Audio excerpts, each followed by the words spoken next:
Hey everybody, it's your old pal Chuck, and I'm back with another review. And today we're finally taking a look at from Transformers Legacy United. This is the Infernac universe Nucleus. Nucleus is, of course, an armorizer. Funny enough, I meant to take a look at this figure a while ago, but that's actually when all of the Transformers 1 stuff hit. So it got pushed back a little, but we're looking at it now. Now, Nucleus is a repaint retool of Magnius. I don't think I ever got that name right. Instead of a truck, it turns into a car. So, but it does have all the removable bits and stuff. Um, One thing that's different, we have a different weapon here. This is some sort of club based weapon. Um, Splits into two um, and then comes together. You'll notice one piece has that longer uh, shaft there for the figure to grip.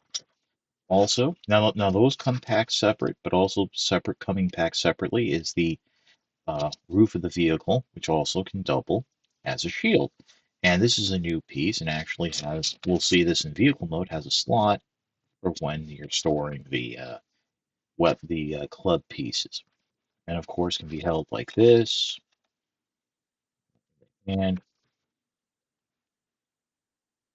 or if you want to remove the forearm bit and put it behind the leg, that's the same as on Magnius. So that'll work.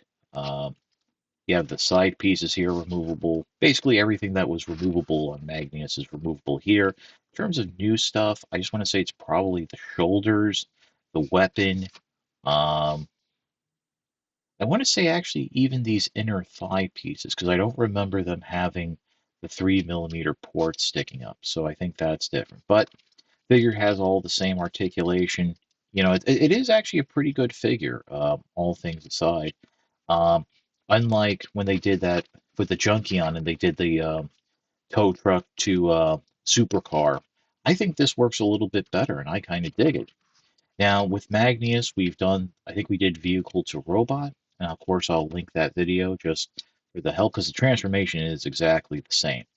So we're just going to jump right into it. The first thing you want to do is open up these arm panels um, and just free them out of the way. They don't fold all the way back, but they do open up enough that you can untab it from the side here. And then what you want to do is just grab the torso and lift it straight up, and it will go all the way until it snaps into place, just like so.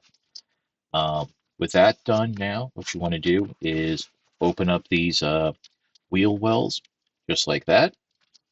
They will snap into place and kind of help secure the arms into place to some extent. And then just come in here and flip the head down.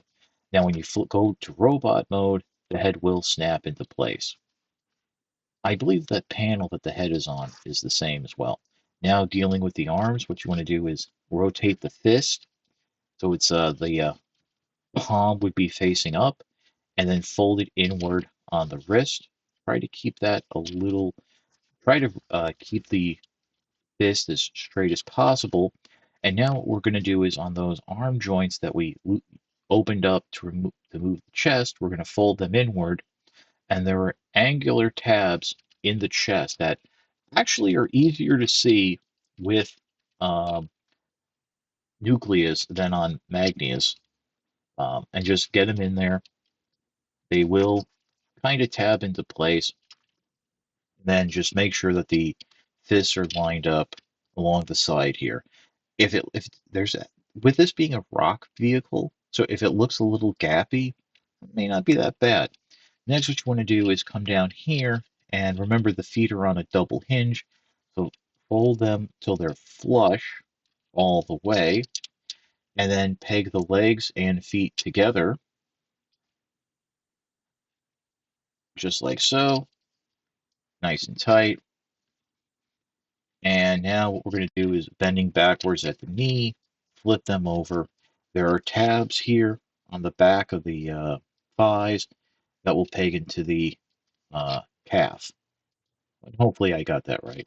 And there are also little tabs that are supposed to line up with the forearm. That's just with everything in the way. It's kind of hard to see. So uh, it kind of pegs in.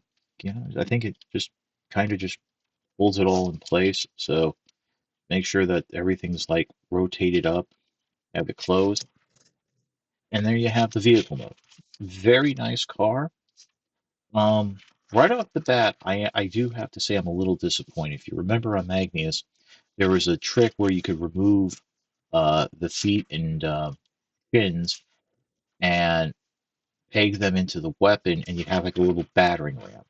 That feature has been removed, and in fact, there's really no way to do anything with the weapons here. This is too, because of this extended shaft, um, it doesn't peg into the 5 millimeter hole there. Now, as I mentioned at the beginning, with the shield, you can see that opening in the back. This is going to slide in, and that tab right there is going to tab into the bottom of the foot. So just work it in a little, and it'll just line up and sit down, peg down, and then really you do with the other one, it just pegs in naturally. So that completes the vehicle mode. So you have that super booster. Kind of looks like a prehistoric version of the Batmobile of sorts. Uh, if you do this up in black with a little bit of yellow, that could be a Batmobile. Now, obviously, everything disassembles. It's an armor, to make armor for other figures. Um, I really just look at these type of figures as like wave fillers, um, to get like a play gimmick out, since this is supposed to be, for kids. Um, but so there's that. I'm just making sure that form in place. Like I said, it's kind of tough to see. Also, there is that natural gappage because there are different shapes coming together, so there are some natural opening. Like really reminds me of like the Bone Age figures and stuff like that. Anybody remember that line? Um, but yeah, I guess really that's about it for the review. So we'll go into my final thoughts. I like the figure. I do find it interesting. While I don't think it's a must-have first purchase of the Wave, I do think it complements the Wave nicely and will go well with the other deluxes to make a little armor for them. Now, I do believe this is the last figure of the Wave we'll be looking at. Well, actually, it is, since we looked at all the other ones. And I gotta say, while I don't think anything will top Legacy United Wave 2 in terms of just solid figure after solid figure, there were some really good ones in this way. We had Cybertron Hotshot, uh, um, well, not Omega Prime. The oh god, I can't think of his name, and he's one of my favorite characters from Cybertron. The Prime guy. Oh god, I'm going to think of this, and it's going to come to me. But but we had that, and I mean, there were some good releases. A lot of I know for some there was like maybe like a little too much on the retooling. Uh, so there is that. But yeah. Now I don't remember if this was wave three or wave four. I mean, these waves sometimes get confusing because some people number them starting over from like the beginning of the year, but then there's like a count where it's like because this is all part of the legacy subline, they go all the way back to like the start of legacy. So this could be like wave 10 or something. Uh Vector Prime, that's who I was thinking of. So Vector Prime was pretty good. So yeah, but here's my other thing. I don't hear a lot about people finding these figures in stores. So let me know if you found this wave yet.